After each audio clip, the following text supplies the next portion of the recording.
My name is Marjorie Lindell. I'm 67 years old, and not too long ago, I came home to find my life had been packed into boxes and left on the porch like trash. There was no warning, no call, just a single piece of paper, folded once and taped to an old photo frame of me and my son. 6 words. "Sorry, Mom. No space for you anymore." My favorite lamp was lying sideways on the doormat. My suitcase sat half-zipped near the bushes. The porch light, the one that used to guide me home after long evenings, was off. And my house was dark inside, silent. I didn't knock, I didn't cry. I just stood there, feeling something deeper than betrayal. It wasn't just that I'd been pushed out. It was that I'd been replaced, quietly, cleanly, as if I had never existed. Have you ever come home only to realize you don't belong there anymore? I sat on a bench that night near the community garden, just a few blocks from the house I once called home. I wasn't ready to call anyone yet. I wasn't ready to explain. I needed quiet, not the kind that comes from a locked door, but the kind that lives in early morning air and the rustle of trees. That garden had always been my refuge. Years ago, before my son Brendan married Kayla, we built a compost bin there. I taught him how to trim herbs without killing the roots. We spent afternoons tending to soil in silence. He was gentle back then, thoughtful. Now I sat in the same spot, older, stiffer, trying to make sense of what had just happened. The house had been calm when I left. No arguments, no slammed doors. Brendan hugged me goodbye at the curb. Kayla offered to water the garden while I was gone. Just a few days away, visiting an old friend upstate. That's all. But when I stepped from the rideshare that evening, the air felt off. The porch light was dark. The curtains were drawn. And then I saw me things, stacked like leftovers after a yard sale.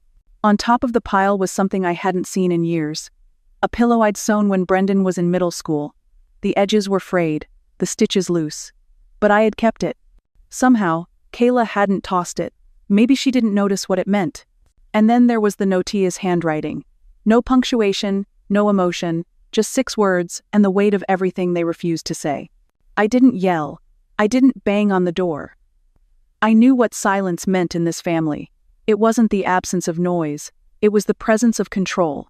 At the corner of the block, I turned to look back just once. The house stood still, the same one I had paid off with my husband Richard before he died. The same one I had offered to share when Brendan lost his job years ago. The same one where I made every holiday dinner for a family that now found me inconvenient. They didn't slam the door on me, they simply erased me softly, surgically, like editing a photo. And standing there with my life in a suitcase, I realized. They expected me to walk away quietly. They had no idea what I still carried. The next morning, I wandered without direction. No plan, no destination. I just needed to move. By mid-morning, I found myself walking past a new row of townhouses not far from the park. Sleek buildings with fresh paint and clean lines. Brendan and Kayla had once mentioned this area, saying they liked the modern kitchens and open layout. As I passed one corner unit, something made me stop. The curtains were sheer, pulled just enough to give a glimpse inside. And there they were. Brendan stood at the dining table. Kayla was across from him, flipping through a folder. Their heads leaned close. She said something, then laughed. He gave a tight smile, the kind he used when he didn't really agree but didn't want to argue either. She held up what looked like a real estate brochure. I saw the gleam of a staged kitchen, photo-white countertops, brass fixtures, like something out of a magazine. She pointed. He looked away. He picked up a mug and brought it to his lips, but didn't drink. Then his eyes drifted toward the window. For one moment, I thought he saw me. But he didn't blink, didn't move. Maybe he wasn't looking at anything at all. Kayla said something else. Brendan nodded. His shoulders slumped the way they used to when he was a teenager trying to avoid a fight. I didn't knock. I didn't shout. I just stood still and watched as they planned a future that didn't include me. And in that moment, something shifted. It wasn't just what I saw, it was what I understood. This hadn't been sudden. This was planned. This was a removal dressed up as a transition. And I had been the last to know. I ended up at the public library later that day. Not for books, for the outlets. My phone had died sometime during the night, and I hadn't packed a charger, assuming I'd be home by now. I found a quiet corner near a window, plugged it in, and waited while it buzzed back to life. Only one notification appeared, a missed call from Brendan. No voicemail, no text, just a timestamp around 11:42 p.m. the night before. He hadn't called back since. I was about to put the phone away when I heard someone say my name. Quietly at first, then again, a little clearer. I turned and saw her, Martina Wilkes. We hadn't seen each other in 6 years, maybe more. She used to be my colleague back when I worked in legal insurance review. Sharp, no nonsense, the kind of woman who could find a loophole in her sleep and never trusted a signature unless it was in blue ink. We hugged. Brief, familiar. She asked what I was doing there, and I gave her a vague answer. Just passing time. She didn't push. Old friends don't. She brought over 2 coffees from the machine down the hall, and we sat by the window. After some idle talk about aging knees and local politics, she leaned in and said she'd seen Kayla at a property mixer the week before. Kayla was glowing, she said. Talking about the house. Saying it might be time to sell. She mentioned a new development opening up soon. Martina assumed I'd already moved out, maybe downsized. I didn't answer right away, but something in my face must have shifted, because her expression changed. She sat up straighter and said, "Something's off, isn't it?" I nodded. Slowly. Then she asked, "Do you still have access to the house title?" "I used to," I said. She paused, then told me about a case she'd once handled. A daughter-in-law had gotten power of attorney, quietly moved her mother-in-law into assisted living. Sold the house in under 6 weeks. My stomach turned not from fear, but from recognition. The water bill transfer, the missing checkbook, the insurance mail Brendan never handed me, the way my name had stopped appearing on the utility statements. None of it was coincidence. Martina offered to help. She still consulted part-time for women in complicated family transitions. She'd seen it before mothers slowly written out, not through arguments, but through paperwork. She handed me her card, even though I still had her number tucked into a notebook at home. We sat in silence for a while. She didn't ask for more. That's what real friends do. They give you space, even when everything around you is being taken away. That evening, I walked to a place I hadn't visited in 5 years, my old studio above the bookstore downtown. It was never meant to be permanent. Just a quiet retreat I kept after Richard passed, a space where I could work part-time, help a few widows with their insurance claims, and sort through life without the weight of the house pressing in. No one but Martina knew I still had the key.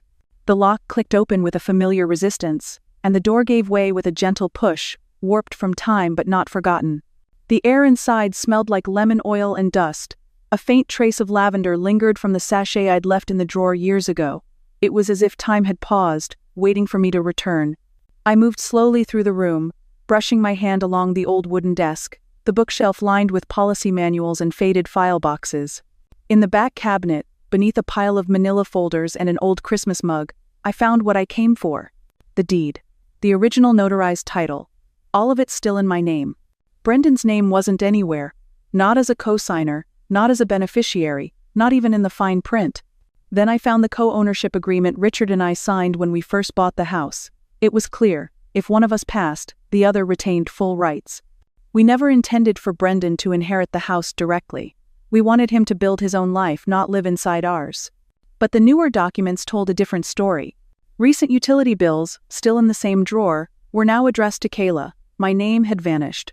A copy of a transfer request tone I never signed sat on top of the pile. The signature wasn't mine. It was close, but it was off. Tilted too far, like someone had practiced it a few times before finally submitting it. It wasn't sloppy. It was careful, deliberate. I didn't cry. I didn't panic. I simply gathered the papers, placed them in a fireproof lockbox under the desk, and added a copy of my ID and last year's tax return still listing the house under my name. Then I locked it. I stood in the center of the room, letting the quiet settle. There were no photos of Brendan here. Only one picture, taken at a fundraiser years ago, Richard and me laughing, still full of life, still whole. I closed the door behind me, softly, because I knew now what they had tried to erase, I still carried. Not just in memory, but in proof. The next morning, I stood at the crosswalk outside Martina's office, clutching a thick envelope under my coat. Around me, the city moved in rhythm: coffee cups, backpacks, phone calls, people rushing past, wrapped in their own lives. None of them knew what I held. None of them knew I had been erased. Martina welcomed me with her usual no-nonsense expression. Her office still smelled like lavender oil and warm paper. I laid out the documents on her desk without a word.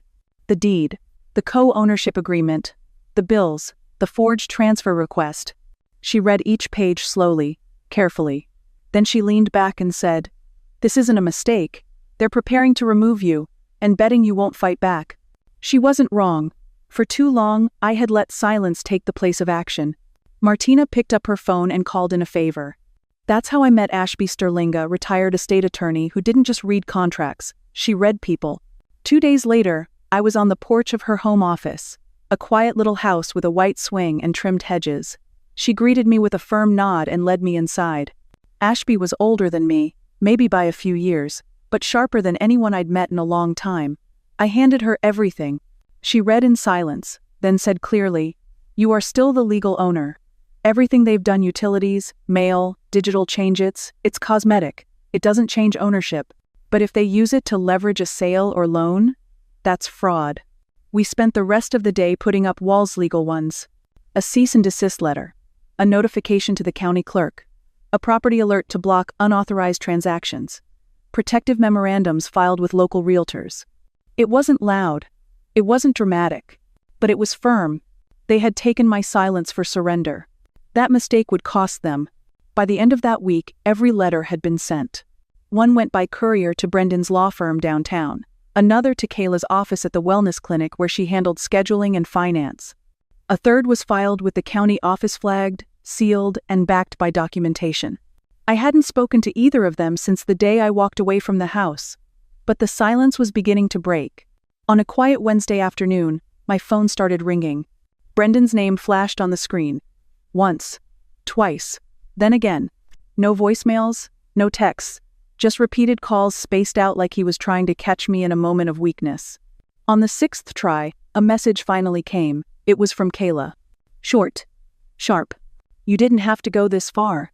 I stared at the words for a long time. Then I replied with one line. "Everything has a reason. So does this." The next morning, I walked past my old neighborhood. I didn't approach the house. I just walked by the garden, the sidewalk where Brendan used to ride his bike as a child. By noon, Martina called.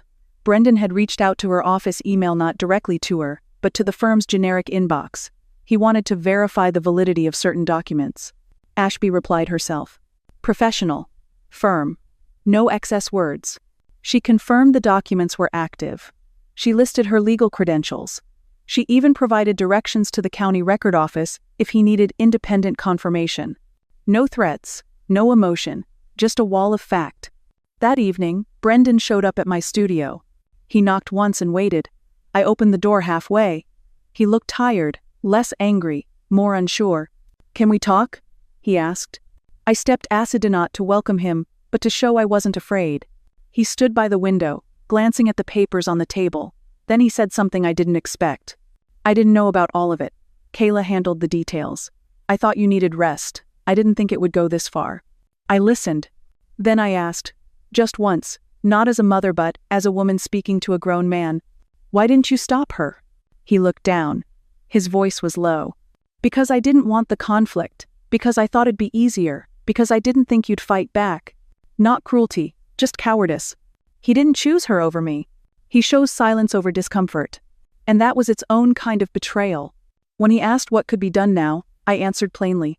"The letters are sent, the alerts are filed, the house is no longer vulnerable." Then I walked him to the door. Not with rage, not with grief, but with the quiet certainty of someone who had already lost the illusion of family and found something steadier in its place. The days that followed were quiet. No more calls, no more messages. I didn't expect an apology, and I certainly didn't expect understanding, but I did expect movement, a reaction. And when it came, it was exactly what I feared. Saturday morning, a courier arrived. A white envelope, no return address, my name typed neatly on the front. Inside was a letter from a real estate firm, not addressed to May but to Brendan and Kayla. Attached was a copy of a pre-sale inquiry form. They were testing the system, trying to slip past the legal alerts Ashby had set in place, seeing if someone, somewhere, might overlook a flag. Another quiet attempt, another paper cut meant to bleed me dry. I didn't panic. I called Martina. She came within the hour, scanned the letter, and muttered under her breath. Then she called Ashby. By afternoon, Ashby filed a second-level restriction with the property office and flagged the realtor with formal legal notification. Any further inquiry into the property would now require direct notarized authorization from me filed in person. A new wall. Higher, thicker. But what stunned me most wasn't the brazenness. It was the idea that they still believed I'd roll over. That I'd look at all this and say, "Fine, take it." But they had forgotten one thing. This wasn't just a house. It was my life, my story, my roots. And no one, not even family, gets to rewrite that without my permission. So, when Brendan came back the next day, standing at my door again, he wasn't looking for reconciliation. He was looking for control. And this time, I didn't even have to open the door fully to say no. The following morning, I packed a small overnight bag and walked into the house one last time. I still had the deed. I still had the keys. But ownership and belonging, they aren't the same, are they? Kayla was in the kitchen, scrubbing dishes like they had insulted her. Brendan sat at the dining table, hands folded, waiting for something he didn't deserve. I stood at the threshold. The silence between us was thick. "I'm selling the house," I said. Kayla froze. Brendan looked up, startled. "Not for revenge," I continued. "And not to punish anyone. Just because it's mine. And I no longer want to share my name with walls that have forgotten me." I placed a folder on the table, the listing agreement already signed. Ashby had handled everything. Brendan's voice cracked. "Where will you live?" I looked at him, calm, steady. "That's not your concern anymore." And it wasn't, because I had found something better than comfort. I had found my clarity. I didn't leave with anger. I didn't slam the door. I just walked out, quiet, certain. The proceeds from the house didn't go to Brendan, not to Kayla, not a penny. I'd already transferred everything into a Foundationa fund for women over 60 who had been manipulated, erased, or discarded by the very families they raised. Martina would serve as executive director. Ashby had agreed to oversee compliance. The house had once built a family, but love, when made conditional, will collapse anything it touches. I chose to let it go. No arguments, no revenge, just a decision. You made space by pushing me out, I thought. Now I'll make space for someone else who needs it. So I walked forward one steady step at a time. And in case no one's told you lately, if you've ever felt erased not by words but by absence, your story matters too. Share it, speak it, or simply remember, sometimes the most powerful revenge is reclaiming your voice.